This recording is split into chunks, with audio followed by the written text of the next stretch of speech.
முள்முடி உனக்காக, ரத்தமெல்லாம் உனக்காக, முள்முடி உனக்காக, ரத்தமெல்லாம் உனக்காக. பாவங்களை அறிக்கையிடு, பாவங்களை அறிக்கையிடு, பரிசுத்தமாகிவிடு, நீ பரிசுத்தமாகிவிடு. கல்வாரி மலை மேலே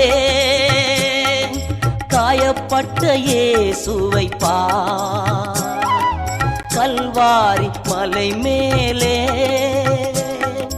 காயப்பட்ட இயேசுவை பார். கரம் பிரித்து அழைக்கின்றார், கண்ணீரோடு ஓடி வா.